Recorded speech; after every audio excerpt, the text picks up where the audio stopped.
Hello everyone and welcome back to the channel. आप सबका channel पर बहुत बहुत स्वागत है। मित्रों, चैनल को सब्सक्राइब जरूर करिए, वीडियोस को लाइक करिए एंड शेयर जरूर करिए।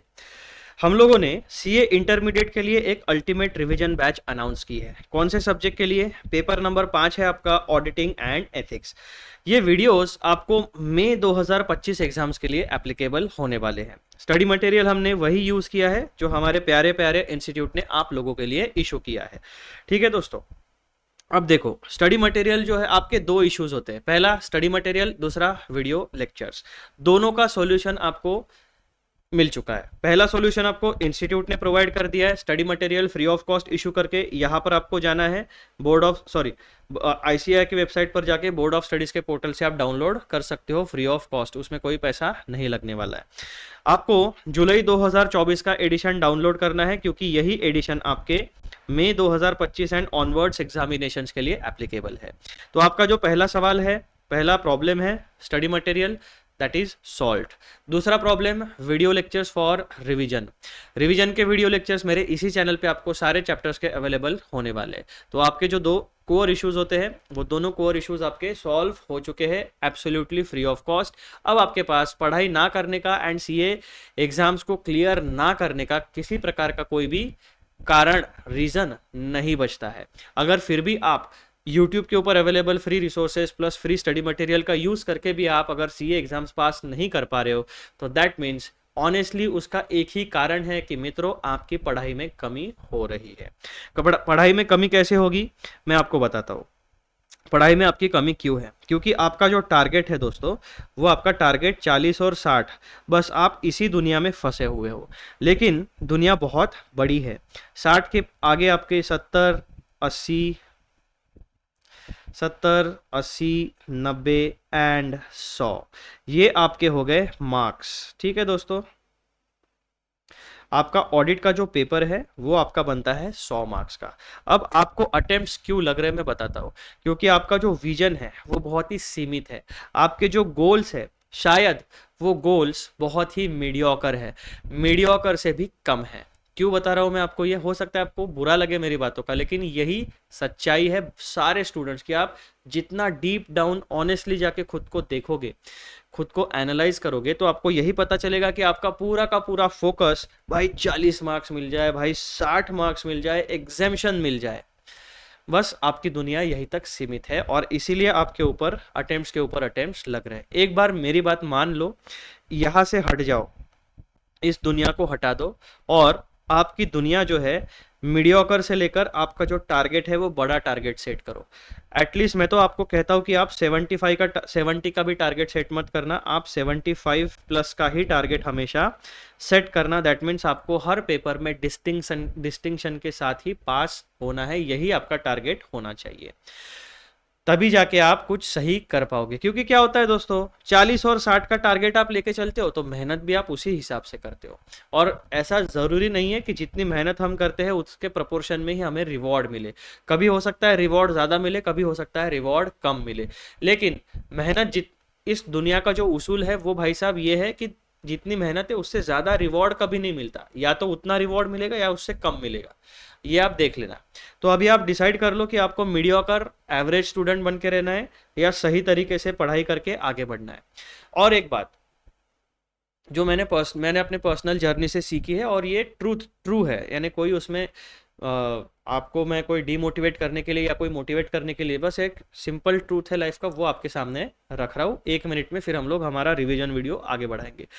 दुनिया का कोई भी एकेडमी, दुनिया का कोई भी टीचर, चाहे कितना भी अच्छा पढ़ाए, कितना भी तगड़ा टीचर हो, वो आपको पास होने में मदद नहीं कर सकता। टीचर एक एस्पेक्ट है, वो आपको रास्ता दिखाएगा, आपके मुश्किलों को आसान करेगा। लेकिन स्टूडेंट पास तभी होते हैं जब वो खुद पढ़ते हैं, वो खुद पास होना चाहते हैं। क्योंकि देखो भाई साहब, जितनी भी एकेडमीज चार्टर्ड अकाउंटेंसी कोर्स को पढ़ाने वाली है, सीए, सीएस, सीडब्ल्यूए, 11वीं 12वीं, जेडबलई, नीट, बहुत एकेडमीज है, बहुत सारे स्टूडेंट्स उन एकेडमीज में एनरोल होते हैं। उन स्टूडेंट्स में से certain percentage of students pass होते हैं और एक बड़ा चंक फेल हो जाता है। तो जो पास हो जाते हैं एकेडमीज वाले, उनकी ही एडवर्टाइज करते हैं। मैं भी खुद एजुकेशन इंडस्ट्री में काम करता हूँ, इसलिए मैं आपको ये चीज़ें बता रहा हूँ। आपके क्या होगा, जो बच्चे पास होंगे 10 12 15 20 40 100 बच्चों में से अगर 30 बच्चे पास होते हैं तो उनके ही फोटो लगेंगे, उनकी जिम्मेदारी ली जाती है कि देखो हमारे एकेडमी का रिजल्ट कितना अच्छा आया है। लेकिन जो 70 बच्चे फेल होते हैं उनकी जिम्मेदारी कोई भी एकेडमी कोई भी टीचर लेने के लिए तैयार नहीं है। This is a fact. तो यहाँ पर आपको एक ही बात ध्यान में रखनी है, टीचर के भरोसे बैठकर आप पास नहीं हो सकते। खुद में जो बल पैदा करना है आपको, वो आत्मबल खुद का होना चाहिए।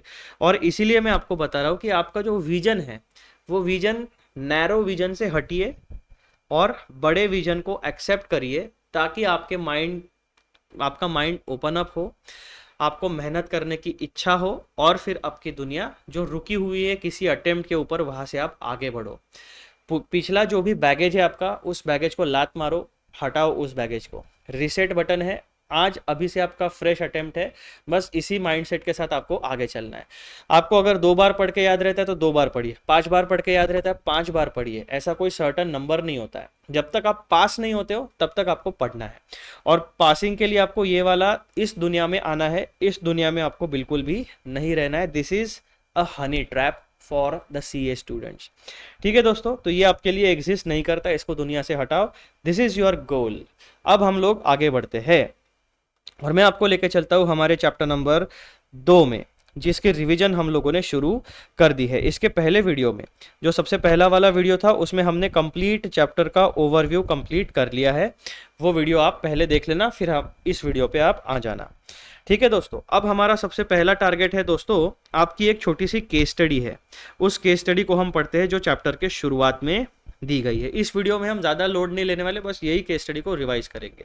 हम इस केस स्टडी को पढ़ क्यों रहे, कि ताकि आपको ये आदत हो जाए। क्योंकि एग्जाम में क्या होता है, लंबे लंबे MCQs आते हैं, 4-5 लाइन के MCQ, फिर उसका एनालिसिस करो, फिर MCQ सिलेक्ट करो, उसमें भी थोड़े बहुत झोल झपाटे होते हैं। फिर एक लंबा क्वेश्चन आ जाता है केस स्टडी का, उसको पढ़ो, फिर उसके नीचे के 4 क्वेश्चन के जवाब दो।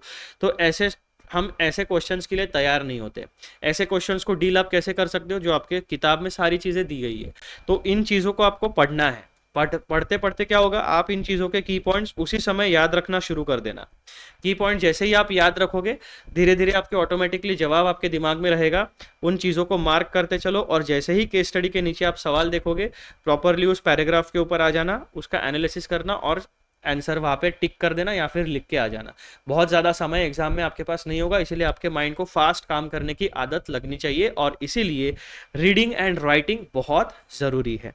तो इसी कारण की वजह से हम लोग आपकी इस केस स्टडी को भी रिवाइज करने वाले हैं। हर चैप्टर में अगर केस स्टडी है इस प्रकार की शुरुआत में, तो उसको हम रिवाइज करेंगे। By now Sameer had grasped basic nature of auditing, यानी चैप्टर नंबर, ये हमारे समीर हमारे जैसा एक स्टूडेंट है। उसने क्या किया, चैप्टर नंबर 1 पढ़ा और वहां से उसे ऑडिटिंग का बेसिक नेचर पता चल गया। It was crystal clear to him that objective of an audit of financial statement is to express an opinion on the same. ठीक है भाई साहब, तो हमारे समीर भाई साहब को जो है ऑडिटिंग का अल्टीमेट ऑब्जेक्टिव पता चल गया। वो ऑब्जेक्टिव क्या है, express an opinion on financial statements. He could easily visualize that a complex process like audit needs to be performed methodically. ठीक है भाई साहब, तो ऑडिट की प्रोसेस कैसी है, कॉम्प्लेक्स है। उसे परफॉर्म कैसे करना है, मेथोडिकली परफॉर्म करना है, यानी एक स्ट्रक्चर्ड फॉर्म में प्रॉपर परफॉर्म करना है। और इसीलिए हमारा चैप्टर नंबर 2 का नाम क्या है दोस्तों, audit strategy planning and programme. यानी ये मेथोडोलॉजी जो है, ये मेथोडोलॉजी आपको इस चैप्टर के टाइटल में मिलती है। Carrying out an audit ought to be a logical and systematic process leading from one step to another. यानी एक स्टेप को परफॉर्म करो, फिर नेक्स्ट स्टेप परफॉर्म करो, फिर नेक्स्ट स्टेप, फिर नेक्स्ट स्टेप, यानी हर एक स्टेप एक दूसरे से टू सम एक्सटेंट कनेक्टेड होती है। जैसे कि पहले भाई साहब स्ट्रेटेजी बनाओ, प्लानिंग बनाओ, प्रोग्राम बनाओ, एग्जीक्यूट करो, उसका पीरियोडिक रिव्यू करो। अगर रिव्यू में आपको लगता है कि चेंजेस करने हैं तो उसमें फिर आगे चेंजेस करो। Carrying out an audit ought to be a logical and systematic process leading from one step to another. Performing a complex process effectively would certainly be involving planning. Planning helps one to achieve desired objectives. Audits should be no different. He was talking to himself, ठीक है, यानी उसको वो अपने खुद से बात कर रहा है। तो उसको ये तो पता चल गया कि ऑडिट एक कॉम्प्लेक्स प्रोसेस है, आप रैंडमली इस प्रोसेस को परफॉर्म नहीं कर सकते, क्योंकि रैंडमली आप परफॉर्म करोगे तो आपका कभी भी काम खत्म नहीं होगा। तो हमें एक मेथड चाहिए, उस मेथड को हम कहते हैं ऑडिट की प्रोसेस। हमें डेफिनेशन पता होनी चाहिए और ऑडिट कैसे किया जाता है उसकी मेथडोलॉजी हमें पता होनी चाहिए। Then besides he was pretty sure that there must be timelines, यानी स्पेसिफिक पीरियड में, अनलिमिटेड टाइम नहीं होता है हमारे पास, there are specific timeline, there must be timelines in which audits were to be completed for different entities. कोई भी आपकी बिजनेस एंटिटी हो, उसका लीगल कॉन्स्टिट्यूशन कुछ भी हो, एक स्पेसिफिक टाइमलाइन के अंदर आपको अपना ऑडिट कंप्लीट करना होता है। He remembered his father had held few shares of some blue chip companies, यानी एक बहुत ही बढ़िया परफॉर्म करने वाली कंपनी है, उनके शेयर्स उसके पिताजी के पास थे, यानी समीर के पिताजी के पास। He was able to recall that notices of annual general meetings of these companies used to be delivered at their ancestral home in Rajkot and those also related to consideration and adoption of audited accounts। फिर समीर को ध्यान में आया कि यार मेरे पापा के पास तो कुछ शेयर्स थे जो पब्लिकली लिस्टेड कंपनीज थी, उन पब्लिकली लिस्टेड कंपनीज के अगर शेयर आपके पास है तो वो कंपनीज के ऊपर लीगल रिस्पॉन्सिबिलिटी होती है कि आपको हर साल ऑडिटेड फाइनेंशियल स्टेटमेंट्स की कॉपी या फिर आपका एनुअल जनरल मीटिंग का नोटिस आपके घर पे आना चाहिए। तो समीर ने वो रिकॉल किया। Linking that, he had reasonably concluded that audits were required to be performed in a timely manner. The whole audit process, therefore, must be properly planned to ensure effectiveness। अब प्लानिंग ज़रूरी क्यों है? क्योंकि हमें timeline meet करनी है, यानी कुछ डेडलाइंस होती है, उस समय के अंदर ही हमें ऑडिट करना होता है। तो जो भी चीज़ें हम रैंडमली परफॉर्म करते हैं, हम सही समय रहते हुए उनको, उनके ऑब्जेक्टिव्स को अचीव नहीं कर पाएंगे। तो इसीलिए कहा जाता है टाइम इज मनी, यानी समय वैल्यूएबल होता है। टाइम इज मनी मतलब इन लिटरल सेंस वो मनी नहीं होता है, टाइम वैल्यूएबल है, एक वैल्यूएबल कमोडिटी है। जैसे पैसा, मनी एक वैल्यूएबल कमोडिटी है, वैसे ही टाइम एक वैल्यूएबल कमोडिटी है, इसीलिए टाइम इज मनी कहा जाता है। तो भाई साहब, एक ऑडिटर को एक चीज पता होनी चाहिए कि ऑडिट की प्रोसेस का कुछ ऑब्जेक्टिव होता है, to express an opinion on financial statements. उसी के साथ ऑडिटर, यानी आपको ये पता होना चाहिए कि ये एक कॉम्प्लेक्स प्रोसेस है। एक कॉम्प्लेक्स प्रोसेस को सही तरीके से परफॉर्म करके ऑब्जेक्टिव्स को अचीव करने के लिए आपको प्रॉपर मेथोडोलॉजी लगेगी, जो मेथोडोलॉजी आपको यहाँ पर दिख रही है। और उसी के साथ कॉम्प्लेक्स प्रोसेस को आपको सही समय यानी टाइमलाइन के अंडर परफॉर्म करना है, और इसीलिए आपको ऑडिट के प्लानिंग की ज़रूरत पड़ेगी। जब आप प्रॉपरली प्लान करोगे सारी चीज़ों को, तो आपको अल्टीमेटली अपनी प्रोसेस में अपने गोल्स अचीव करने में इफेक्टिवनेस दिखेगा। He was curious to learn about how planning for an audit is undertaken. What are the basic elements of planning? What are likely matters to be included therein? अब वो खुद सोच रहा है कि भाई साहब ठीक है, अब ये ऑडिट की प्लानिंग में हमें क्या क्या एक्शंस परफॉर्म करने होंगे, किस तरीके से हमें अपना काम आगे बढ़ाना होगा, ये सारे सवाल नेचुरली उसके दिमाग में जनरेट हो रहे हैं। He was aware about CA students undergoing articled training, यानी जो आपका पहले 3 साल का आर्टिकलशिप ट्रेनिंग होता था, नए स्कीम में अभी आपका 2 साल का आर्टिकलशिप का ट्रेनिंग है। आर्टिकलशिप ट्रेनिंग में क्या होता है, हमें प्रैक्टिकल लाइफ के बारे में कोई नॉलेज नहीं होता है। जो पढ़ाई हम यहाँ पे करते हैं उसी को हम प्रैक्टिकली रियल लाइफ में काम करने के लिए, यानी एक इंटर्नशिप परफॉर्म करने के लिए हम जाते हैं। जो क्वालिफाइड चार्टर्ड अकाउंटेंट है, जिसके पास सर्टिफिकेट ऑफ प्रैक्टिस है, जो रजिस्टर्ड मेंबर है इंस्टीट्यूट का, ऐसे प्रिंसिपल चार्टर्ड अकाउंटेंट के अंडर हम आर्टिकल असिस्टेंट खुद को रजिस्टर करते हैं और उनके फर्म में जाके, उनके ऑफिस में जाके काम काम करते करते सारे कामों को सीखते हैं। He was aware about CA students undergoing articled training. Most of the students must be going for audit work of different entities as part of their articled training.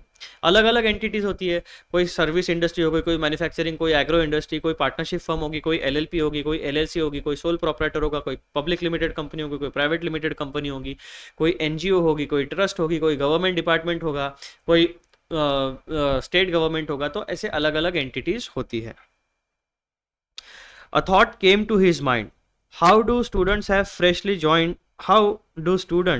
who have freshly joined their articles training carry out audit work? अब उसको ये बात ध्यान में आ गई कि भाई साहब एक कॉम्प्लेक्स प्रोसेस है, एक सर्टन नॉलेज बेस आपके पास होना चाहिए अगर आपको ऑडिटर बनना है।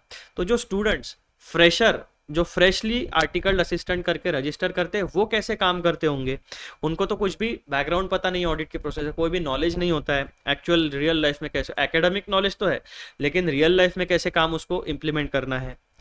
There must be some mechanism, some sort of detailed set of instructions for carrying out audit. What is it known as?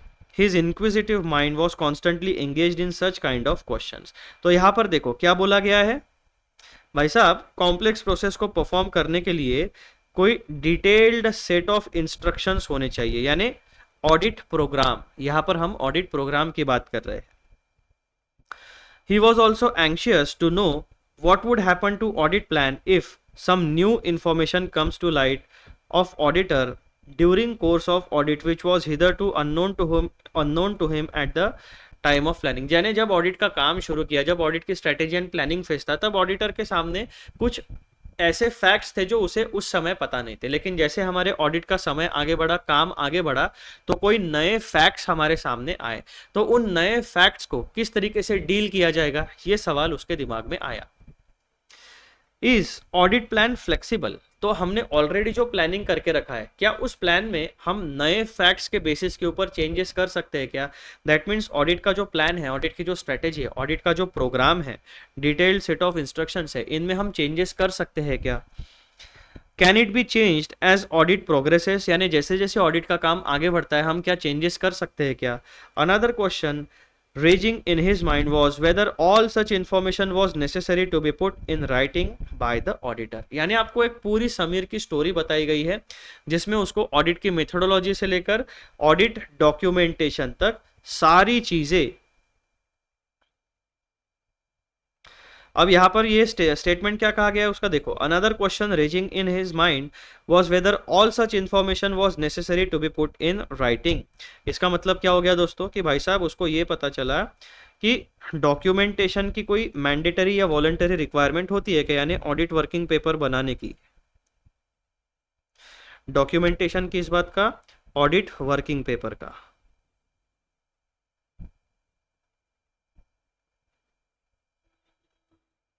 ठीक है दोस्तों, ये सारी बातें आपको ध्यान में रखनी है।